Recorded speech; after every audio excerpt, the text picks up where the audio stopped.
Abra sua Bíblia aí, se você pode, no livro dos Reis, no segundo livro dos Reis, no capítulo 6.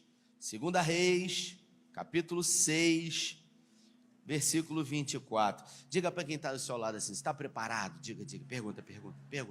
Está preparado? Aperta o cinto. Meu Deus, aperta o cinto aí.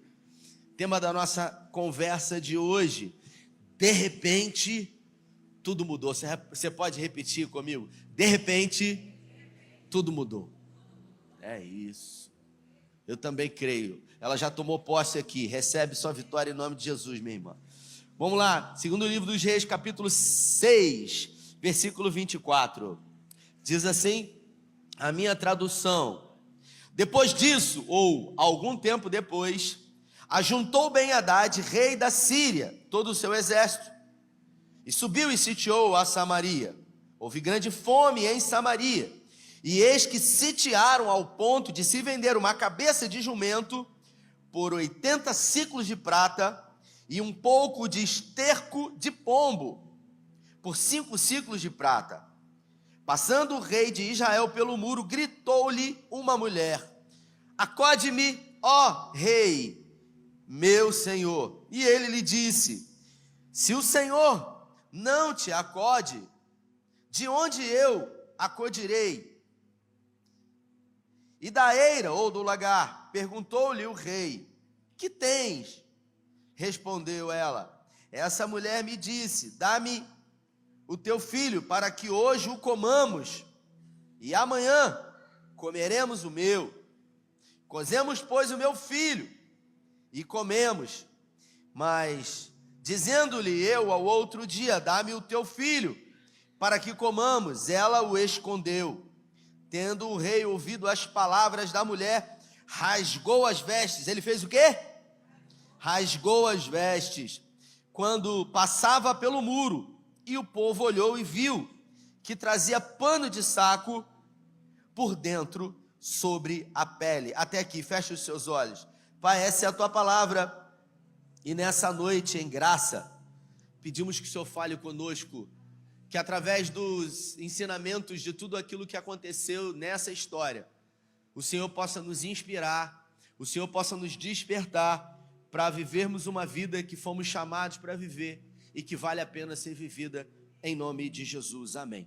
Queridos, o tema da conversa de hoje é e de repente tudo mudou.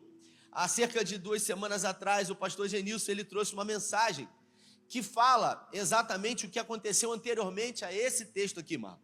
O pastor Genilson, ele traz uma ideia de um tempo onde Geazi e o profeta Eliseu estavam no Monte Carmelo, quando o rei da Síria, chamado Ben-Hadad, havia enviado os seus soldados para que pudessem sitiar o Monte Carmelo.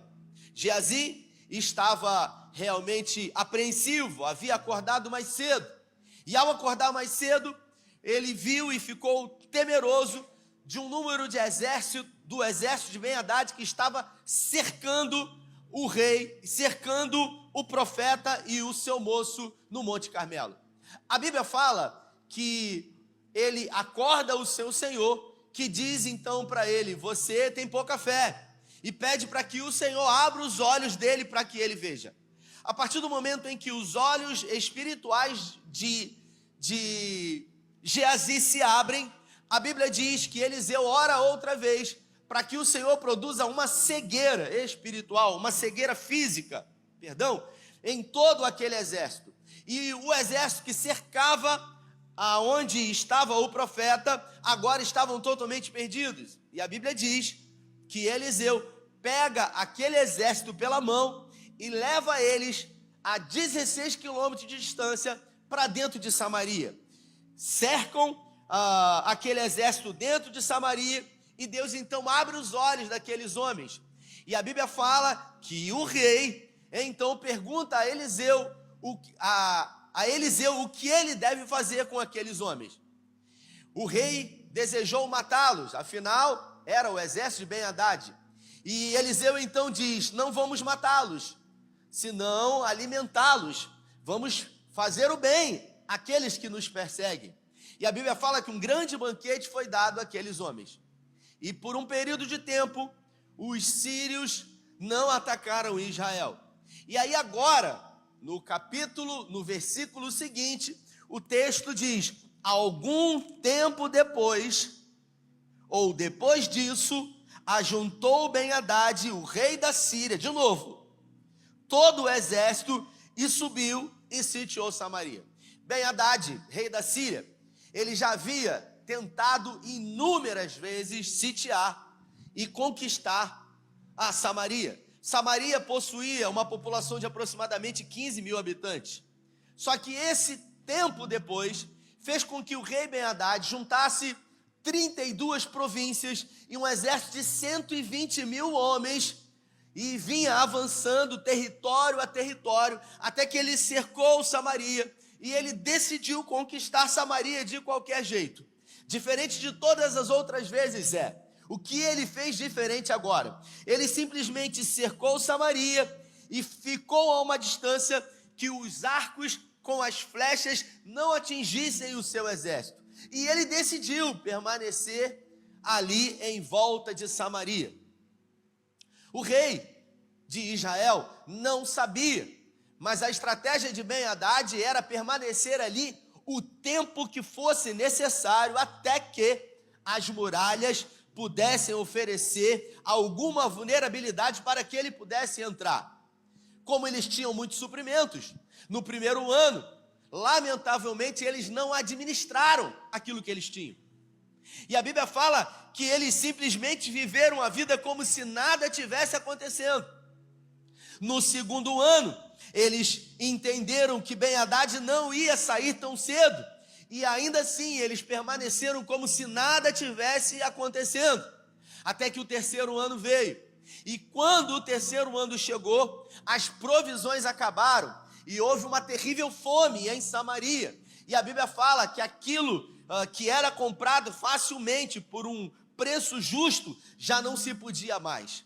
Uma cabeça de jumento, não era um corpo de um jumento, era uma cabeça de jumento, era vendida por uma quantidade enorme de dinheiro. E um punhado de esterco de pombo, ou seja, cocô de pombo, era vendido por um preço exorbitante. Tamanha era a fome. A prática de canibalismo começou a acontecer naquela cidade. Você imagina a miséria, você imagina o desespero, você imagina a falta de esperança daquele povo que não poderia sair da sua cidade, porque senão morreria. E é nesse momento que o rei Jorão, ele começa de alguma forma a se inquietar e colocar vestes de panos de saco por baixo da sua roupa, representando humilhação e vergonha diante daquilo que a sua nação estava vivendo. E ele resolve andar pelos muros da cidade. Ele, sem tomar uma decisão específica de buscar a face de Deus, ele fica em cima do muro.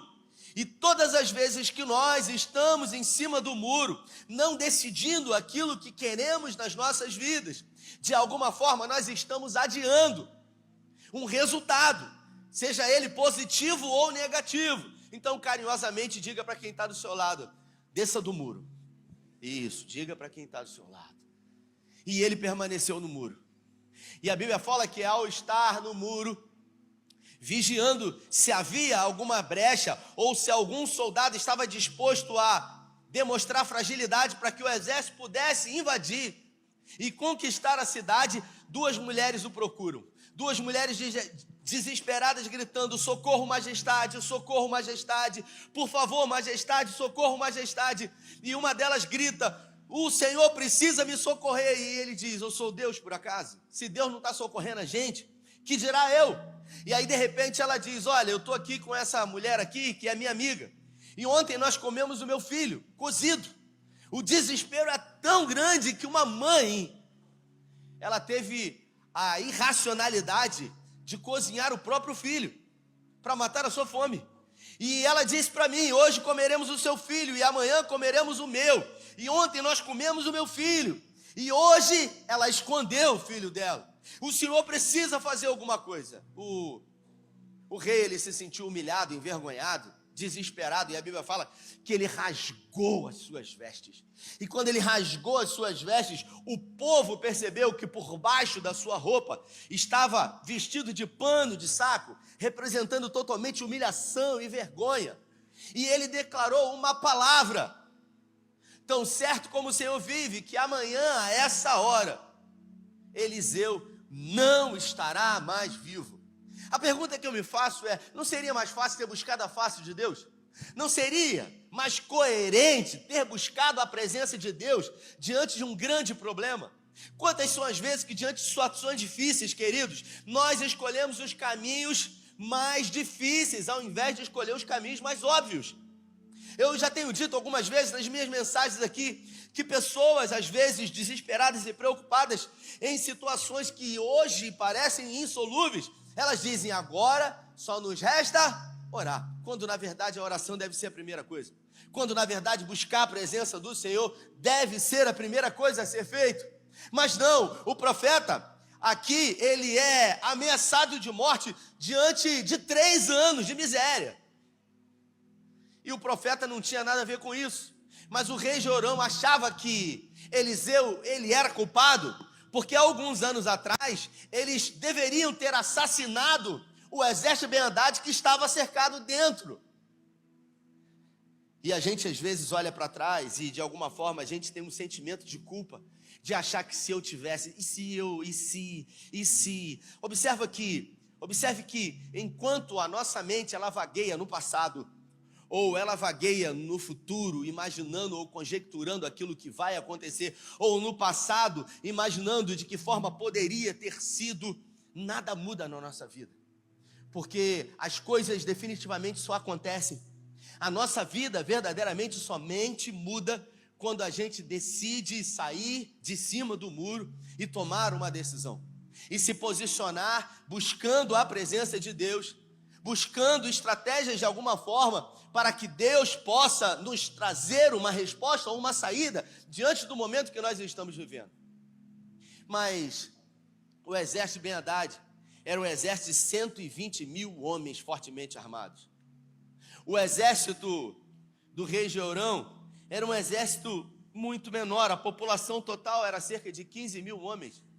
E a Bíblia fala que em cima daquele muro ele jura de morte o profeta Eliseu, e ele manda os seus soldados à casa de Eliseu para capturar ele, já de alguma forma, para que ele possa ser sentenciado à morte. E Eliseu estava com os religiosos da cidade, na casa dele, reunidos, quando de repente o Senhor, diga o Senhor revela para ele aquilo que o rei estava prestes a querer fazer contra a vida dele.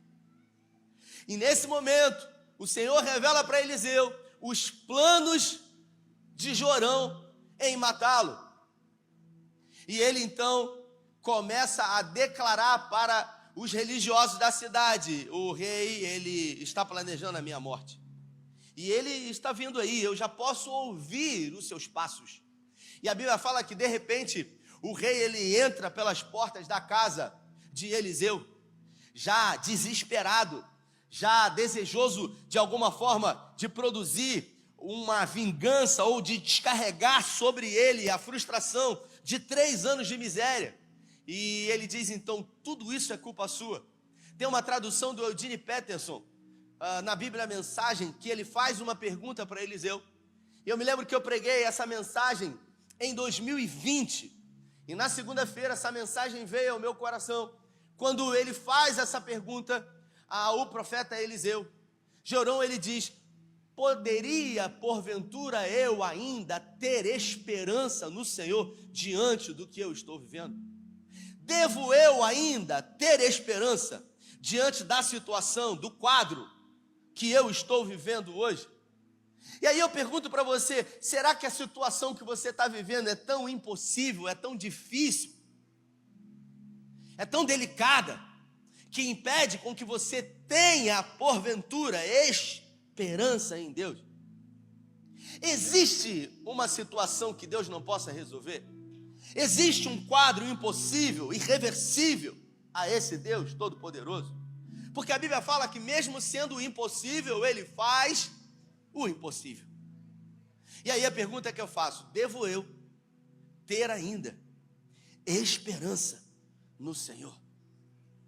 Muitas vezes a gente olha para o tempo e a gente fala: não tem mais jeito, o tempo passou, acabou. Não tem mais como, é impossível. Mas Deus é especialista em declarar o de repente dele e tudo mudar na vida. O de repente de Deus, ele surge de uma forma inesperada e ele contraria a lógica natural, e a gente sequer consegue explicar como isso se desenvolveu, ao ponto de entendermos que, se você conseguir realmente explicar, é porque não foi Deus que fez. Porque quando Deus resolve colocar a mão, dificilmente o homem consegue explicar como foi possível aquilo que parecia perdido, aquilo que parecia não ter mais jeito, mudar totalmente. E a Bíblia fala que Eliseu então declara, diante de 3 anos de cerco em Samaria. Quanto tempo? Quanto tempo, queridos? 3 anos. E Eliseu muito tranquilo, ameaçado de morte, cercado pelo rei Ben-Hadad, ameaçado de morte pelo rei Jorão. Ele diz: amanhã, a essa mesma hora, aquilo que está valendo muito hoje, uma cabeça de jumento, ou um punhado de esterco de pombo, não vai valer nada nas portas da cidade. Ele declara: amanhã, a essa hora, aquilo que parece impossível vai se tornar possível. Aquilo que todo mundo não acredita que vai acontecer, vai acontecer. E a Bíblia fala que o rei, ele fica assustado. E o seu general que estava ao lado, ele diz: isso é impossível. Ele diz: nem se Deus abrisse as janelas dos céus e liberasse alimento dessas janelas, isso seria possível. E Eliseu então se dirige para ele dizendo: porque você ouviu, mas decidiu não acreditar, você vai ver, mas você não vai desfrutar. A gente acaba percebendo, queridos, que nós sempre vamos precisar decidir em quem nós vamos dar ouvido. E nós, como humanos que somos, sempre somos tentados a dar ouvidos àquilo que é mais difícil, aquilo que é impossível, aquilo que é negativo, aquilo que é pessimista, aquilo que é trágico, do que propriamente acreditar numa palavra de vitória. Mas a palavra de Deus diz que quando a gente decide crer na palavra de Deus e nos profetas, nós sempre prosperamos. Tudo que a gente precisa é de uma palavra de Deus. Você não precisa mais do que isso. Apenas uma palavra de Deus, e a partir do momento que você recebe essa palavra de Deus, você caminha em direção a essa palavra. E por mais difícil que possa estar parecendo a situação, a história, o quadro, se Deus prometeu, Ele é fiel para cumprir. Porque Ele não mente, porque Ele não muda, porque Ele não falha, porque Ele não é homem, porque Ele não é como eu e você, porque Ele é Deus. E Deus usa pessoas. Diga: Deus usa pessoas. Ele é especialista em usar pessoas. A gente acha que é o fim. Uma mensagem no WhatsApp muda tudo. A gente acha que acabou. Uma mensagem na nossa caixa de correio, tudo muda. E a Bíblia fala que então o rei, ele sai da presença de Eliseu acreditando, mesmo o seu general não acreditando. E a Bíblia diz que do lado de fora da cidade haviam 4 leprosos. Quantos? 4 leprosos. 4 leprosos que estavam também na peleja há 3 anos, vivendo miséria. Eles eram hebreus, e pelo fato de serem hebreus ainda tinham uma condição pior, porque eles eram leprosos.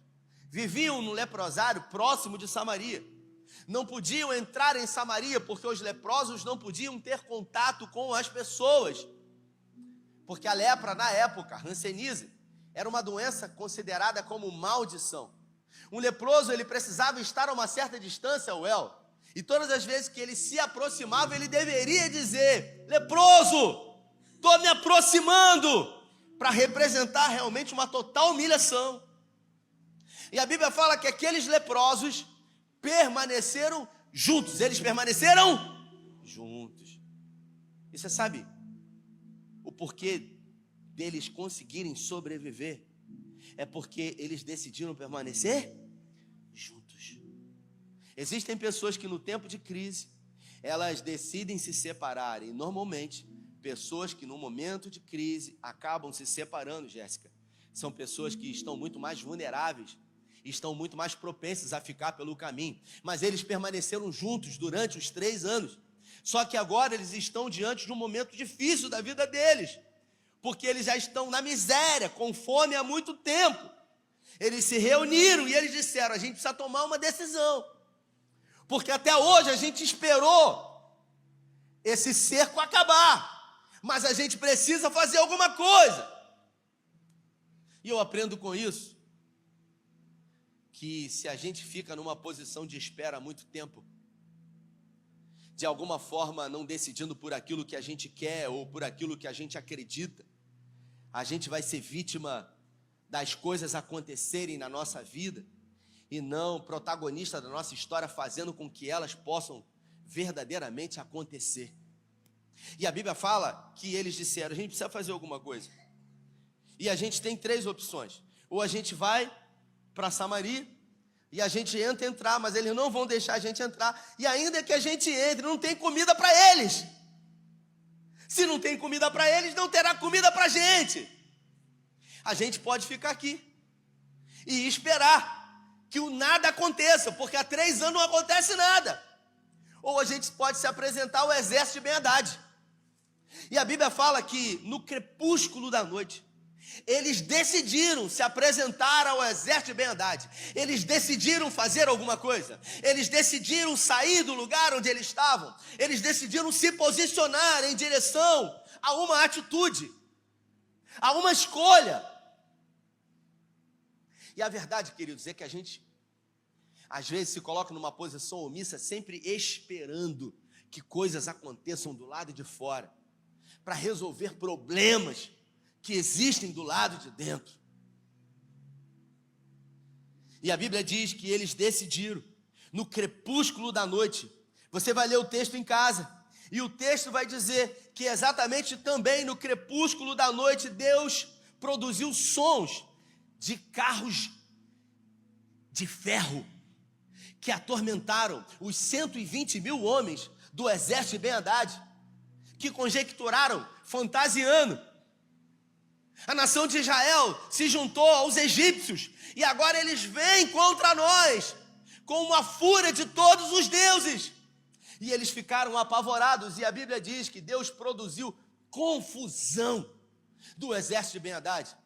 Aqueles homens que estavam comendo e bebendo do melhor, porque eles poderiam caçar, porque traziam-se suprimentos de fora, e durante 3 anos ali no cerco, eles estavam totalmente confortáveis, e agora eles foram confundidos por Deus, não por um exército, mas por um som de barulhos de carros de guerra.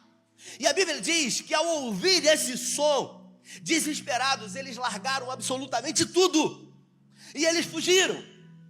E exatamente nesse mesmo momento, em um outro lugar, os 4 leprosos decidiram tomar uma decisão. Repita comigo: uma decisão, uma postura.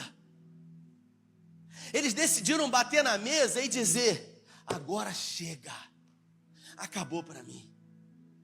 A gente acha que a nossa vida muda quando a gente ouve uma mensagem. A gente acha que tem gente que vai emagrecer 15 quilos porque Davi falou aqui. A gente acha que tem gente que vai emagrecer porque foi feito um desafio. Mas a verdade é que a sua vida só vai mudar quando você disser para você mesmo: acabou! Chega! Agora eu vou assumir esse negócio. Agora vai ser diferente. Eu sempre digo que Às vezes a gente tem que fazer um exercício simples, sabe, Galtinho? Que é olhar no espelho, nos nossos olhos e nos perguntar: o que você está fazendo com a sua vida? Até quando? Quantos cultos, quantas palavras, quantas mensagens de Deus eu ainda vou ter que ouvir para de alguma forma me posicionar diante daquilo que precisa ser feito? Quantas coisas precisam acontecer para que definitivamente eu saia de cima desse muro? E tem a história do muro, né? Tem a história do muro, Davi, que tinha um muro grande, e o cara estava em cima desse muro, tadinho, indeciso. Aí de um lado do muro estava a igreja, os crentes lá, adorando a Deus, e os crentes falavam assim para ele: sai daí, rapaz, seu lugar é aqui com a gente, vem para cá, cara, você precisa descer aí desse lugar, seu lugar é aqui com a gente. E ele olhava e ele queria ir para lá. Do outro lado estava o mundo, e todos os prazeres que o mundo tem para oferecer, e o pessoal do mundo não estava nem aí para ele, mas ao mesmo tempo ele se sentia atraído por estar do outro lado, mesmo os crentes do lado de cá desejando e convidando ele para estar. E em algum momento tinha um homem muito bem vestido sentado numa cadeira no lado do mundo, e aí ele: meu senhor, e o cara lá tranquilo, sentado numa cadeira, ele falou: é contigo mesmo? Ele falou: comigo? Você está falando comigo? E ele falou: sim, por favor, me ajude, eu estou muito indeciso. E aquele homem disse: o que você quer? Eu estou em cima do muro, eu estou indeciso, eu olho para a igreja e eu sei que aqui é o meu lugar, e eles me convidam e me chamam e pedem para que eu possa estar com eles, mas de alguma forma eu sou atraído para estar desse lado onde você está, então eu estou muito confuso, indeciso. E aquele homem, olhando, fito, o homem em cima do muro diz: fique tranquilo, o muro é meu, você já decidiu, você está comigo.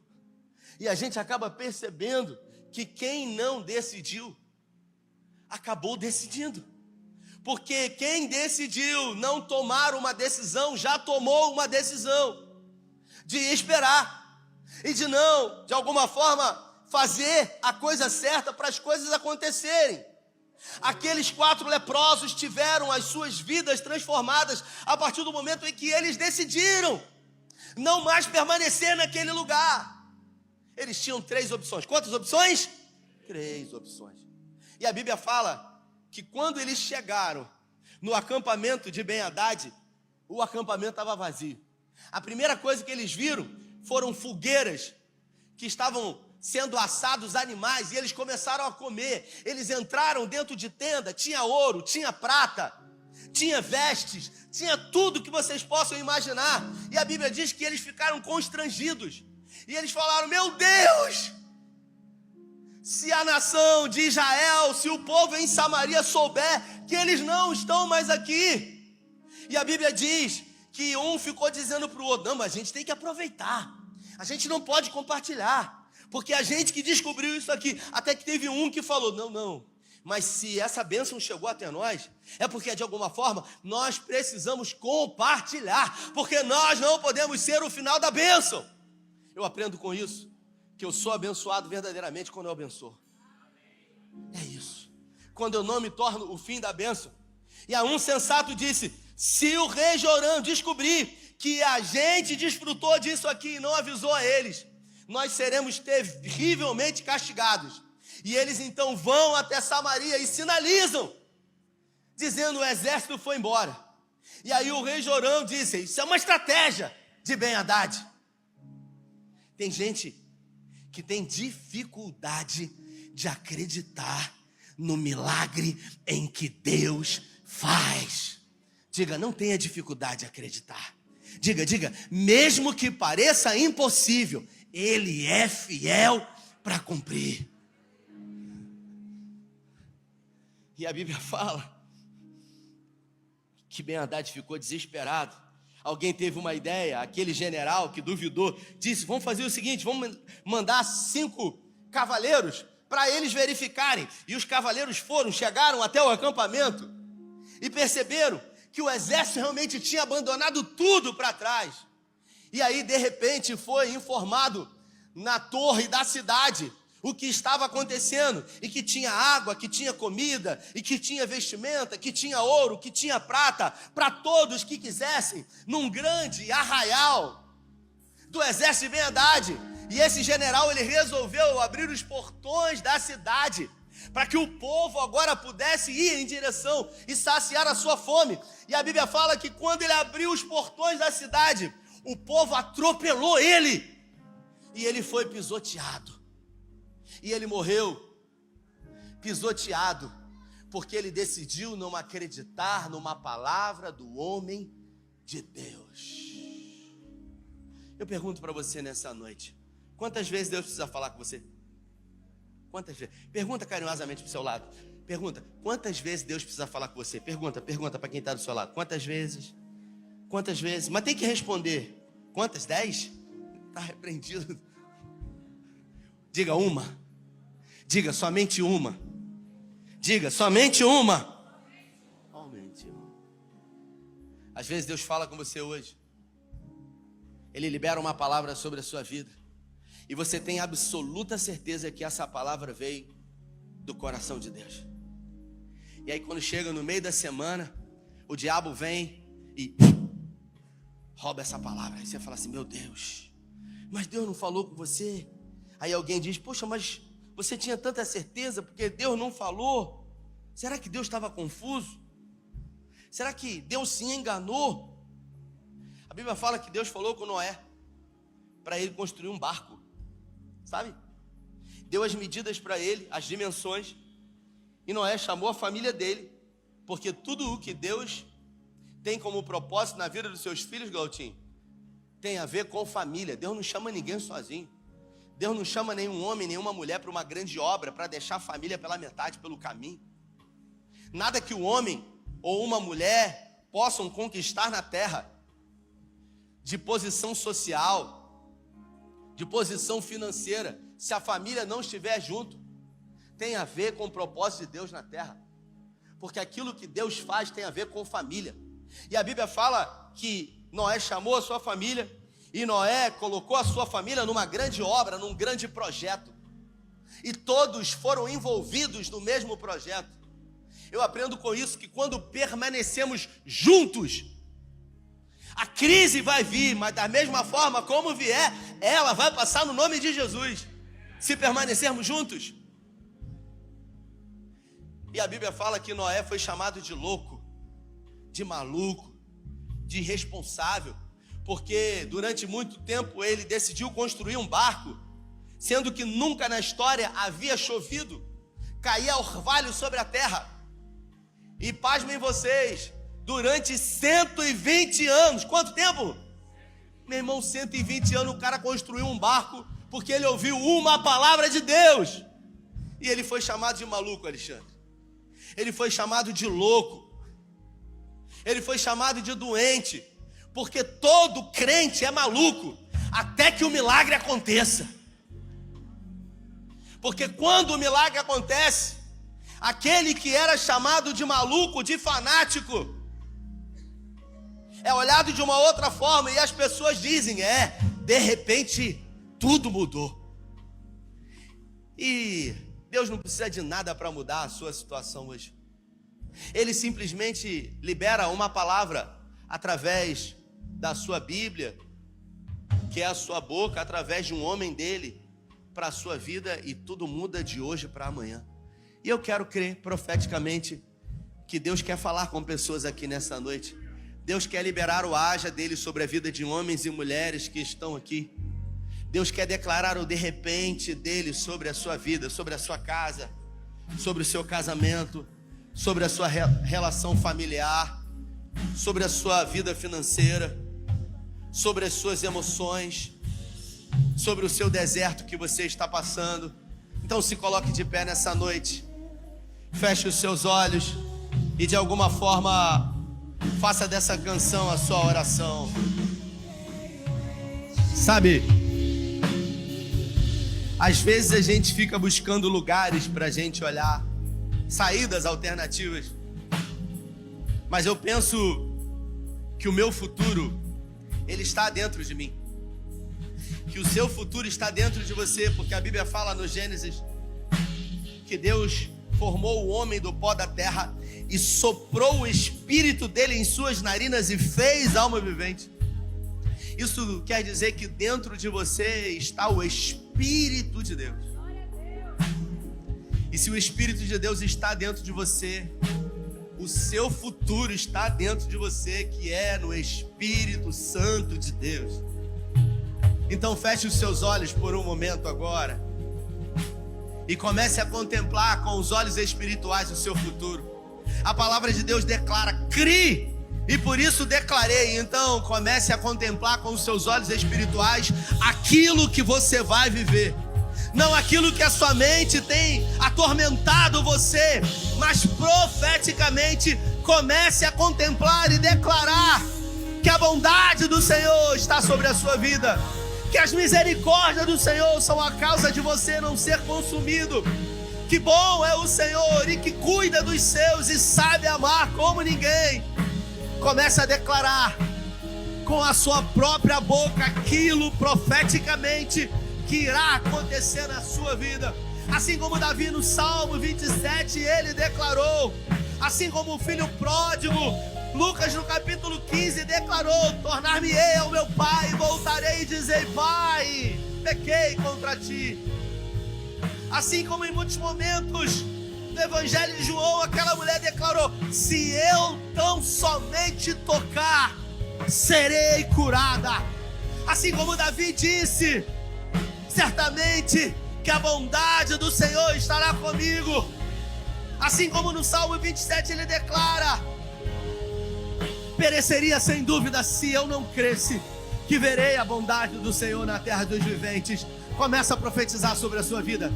Começa a declarar: ainda que você esteja diante de um vale de ossos secos, há poder na palavra. Por isso comece a profetizar com os seus lábios. Mesmo diante de uma situação difícil, de um deserto, de uma terra seca, há poder na palavra de Deus. Pai, em nome de Jesus, nós declaramos sobre a vida de homens e mulheres que estão aqui nessa noite um tempo novo. Declaramos o de repente do Senhor. Declaramos que de repente tudo muda se o Senhor liberar uma palavra dos céus. E nós pedimos nessa noite: libere uma palavra dos céus sobre a vida, sobre a história de homens e mulheres que estão aqui. Faz outra vez, assim como o Senhor fez em 2 Reis no capítulo 6 e tudo mudou. Faz outra vez. Nessa noite declaramos: faz outra vez, Pai, por bondade, favor, graça, misericórdia. Em nome de Jesus, eu declaro sobre a sua vida o haja de Deus, o de repente de Deus. E de repente tudo mudou. Guarda a nossa casa, os nossos filhos. Repreenda todo o intento do inferno sobre nós. E que ainda essa semana grandes coisas da parte do Senhor venham sobre nós. Oramos em nome do Pai, do Filho e do Espírito Santo. Se você crê e recebe, dê a melhor salva de palmas a Ele. Vem ao que